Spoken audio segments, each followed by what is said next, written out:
주님 십자가 사랑 우리 제촉하시네. 오늘 들고 예루살렘 향해 일어나 너 거침없이 나아가라. 영원한 주님의 십자가 사랑.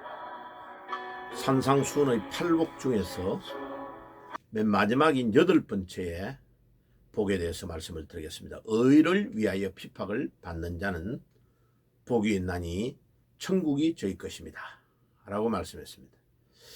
자, 첫 번째부터 세 번째까지의 복은 내 자신의 내면이 어떠하냐에 따라서 복을 받는 것을 말씀을 했습니다. 그 다음에 네 번째부터 일곱 번째까지는 나로부터 다른 사람에게로 행위가 넘어가는 것, 거기에 대한 복을 언급했습니다. 자, 오늘 8번째의 복은 내가 주님을 위하여 살고 믿음으로 사는데 원수 마귀가 나에게 핍박을 가하고 어려움을 줄 때에 어떻게 내가 대처하느냐에 따라서 그 복이 결정되는 것을 말씀하고 있습니다. 그럼 핍박이라는 헬라어 원어의 뜻은 무슨 뜻이냐 하면은 디오코라는 단어인데, 이 단어는 옳은 일을 위하여, 의로운 일을 위하여 살고 있는데 어려움이 오는 것을 말합니다. 그러니까 포기를 해버리면 괜찮아요. 그런데 그 의롭고 옳은 일을 위하여 살 때에 당하는 어려움을 말합니다. 좀 더 신앙적으로 성경적으로 말하면 예수님을 위하여 살려고 할 때에 원수 마귀가 먼저 예수님을 미워하는데 행동하는 나에게 어려움을 주는 것. 그래서 성경에서 이미 요한복음 15장 18절에 그렇게 말씀하고 있습니다. 너희를 미워하는 것이 아니고 바로 나를 먼저 미워하는 것이다 라고 말씀하고 있습니다. 그래서 이 마귀는 아는 거죠. 영물이기 때문에 우리가 주님을 위하여 믿음 생활하고 사는 것, 그것을 알고 있는 거죠. 그리고 예수님 안에서 믿음으로 살 때에 오는 어려움을 말합니다. 그러니까 이 핍박이라는 것은, 원어적인 뜻은 옳은 일, 의로운 일을 위해서 우리가 어려움을 당하는 것을 말하는데, 성경적으로 말하면 예수님 때문에 미움을 당하고 예수님 안에서 믿음으로 살려고 할 때에 오는 어려움을 핍박이라고 말한다. 그렇게 이제 정리하면 되겠습니다.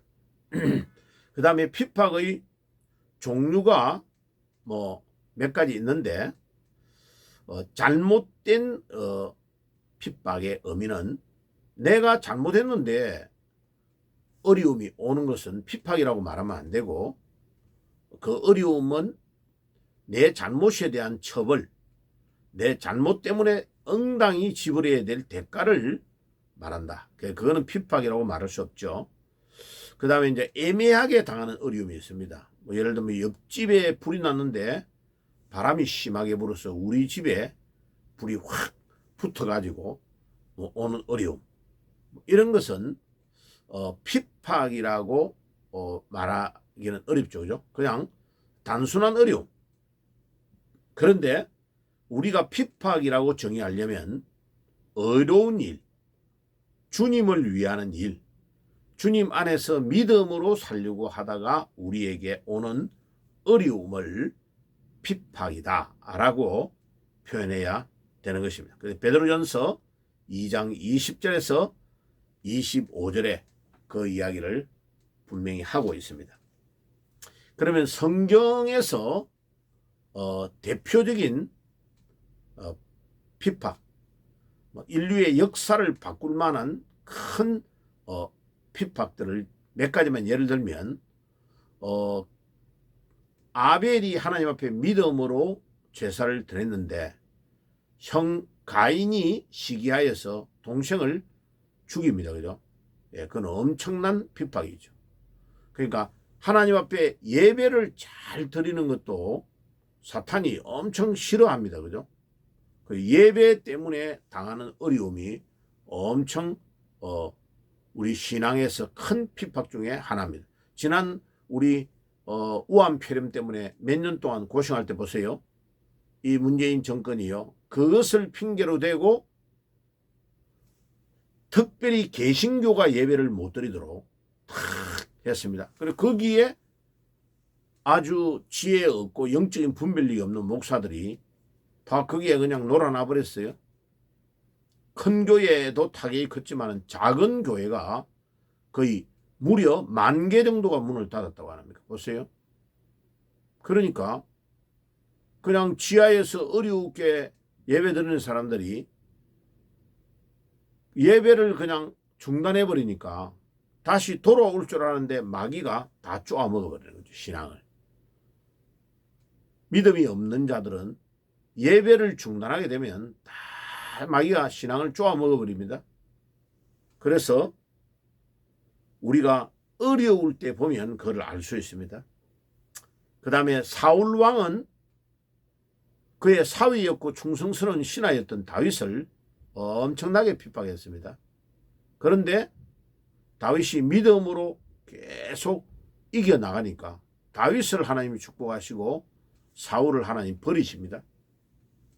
그 다음에 아합 왕과 이세벨은 엘리야를 핍박했습니다.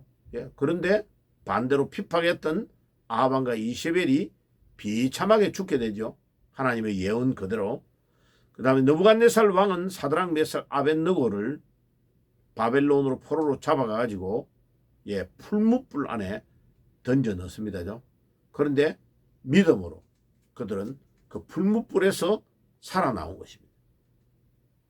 예수님의 제자들도 다 핍박을 당했습니다.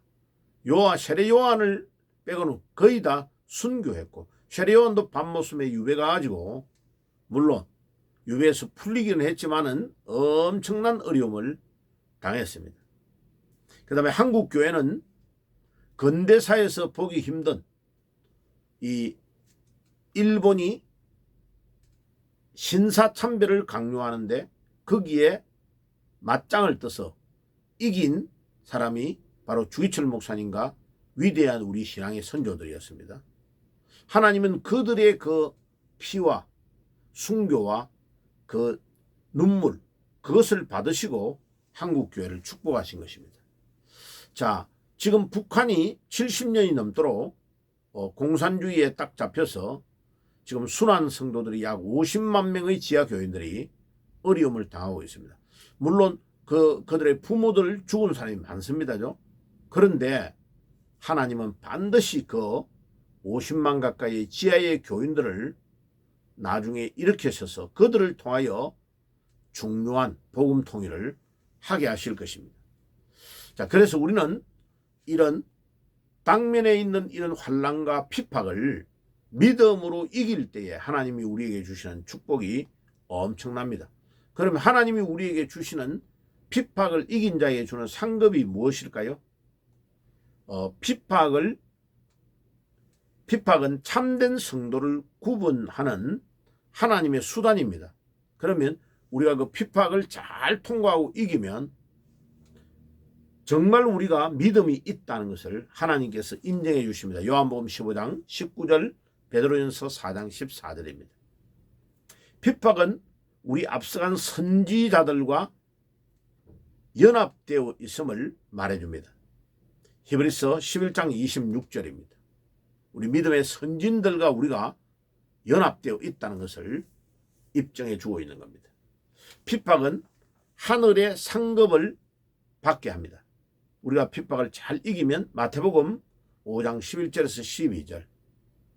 그 다음 핍박 중에 제일 중요한 하나님 앞에 인정을 받는 핍박이 순교자입니다. 순교자. 그래서 로마서 8장 18절에 이 순교자가 가장 큰 상급을 받고, 요한계시록에 보면 흰옷을 입은 자들, 순교자들 말합니다.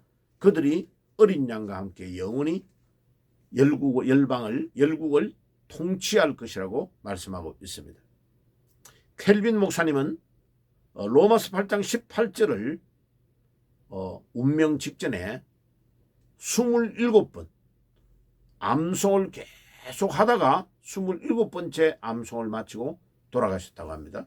그만큼 우리가 고난을 당한, 지금 장차 당한 우리의 이 지금 현재의 고난은 장차 우리가 받아야 될 상급과 좋게 비교할 수 없다. 그러니까 믿음의 선진들은 그 하나님이 우리에게 주실 그 상급을 바라보며 지금 현재의 고난을 기쁘게 감내하고 이겨 나갔다는 것입니다. 마지막으로 로마서 8장 35절과 39절에 보면 핍박을 받을 때에 기뻐해야 될 이유가 무엇인가를 우리에게 가르쳐 줍니다. 세 가지로 요약할 수 있습니다. 그런 어려움과 핍박이 우리에게 오는데 우리가 그 상황에서 어떻게 기뻐할 수 있느냐? 그리스도를 위한 고난이기 때문에 그렇습니다. 주님이 우리를 위해서 고난을 당하시고 십자가에서 발가벗겨 돌아가셨기 때문에 내가 당하는 이 어려움은 아무것도 아니다라는 것을 깨닫게 되고 기뻐할 수 있는 것입니다. 두 번째로, 고난 다음에 오는 상급이 너무나 크기 때문에 기뻐할 수밖에 없는 것입니다. 고난 넘어 있는 하나님이 주실 상급을 바라보며 기쁨으로 현재의 고난을 이겨나가는 것입니다. 마지막으로 순교자의 대열에 동참할 수 있는 영광이 있기 때문에 우리가 고난을 기쁨으로 감내하는 겁니다. 그래서 주기철 목사님은 옥중 5가지의 기도의 제목을 마지막 주일날 마지막으로 설교하고 감옥에 들어가서 순교합니다. 그때에 자기가 그 앞에 연행돼 가지고 경북 상주의 감옥에 있다가 이제 주일날 평양 산정인교회로 가서 설교를 한 게 마지막 설교입니다.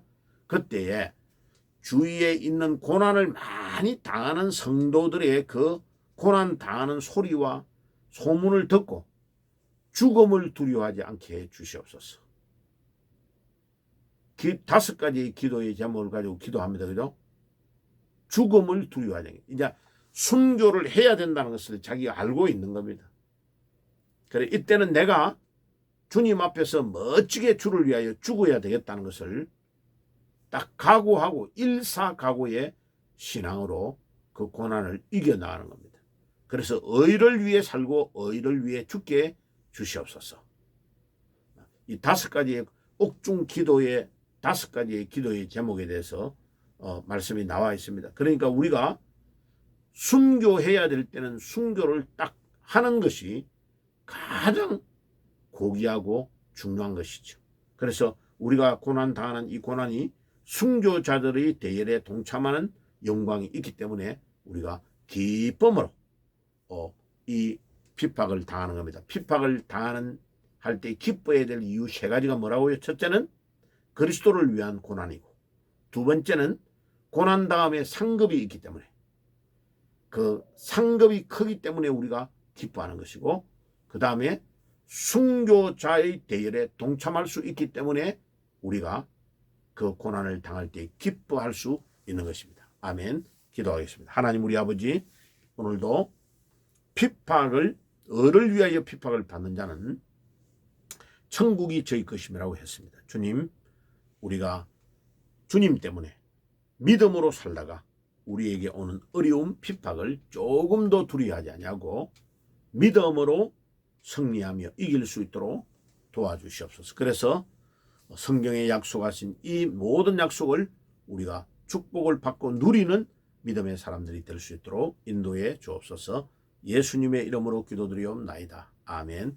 지금은 우리 주 예수 그리스도의 은혜와 하나님 우리 아버지의 사랑하심과 성령님의 교통하심이 오늘도 의를 위하여 핍박을 받는 자는 복이 있다. 천국이 저희 것임이라고 했사오니 하나님 이 복을 누리며 살기를 소원하는 모든 주의 백성들 머리 위에 지금부터 영원까지 항상 함께 계실지어다. 아멘. 영원한 주님의 십자가 사랑 우리 제쳐하시네. 복음 들고 예루살렘 향해 일어나 너 거침없이 나아가라. 영원한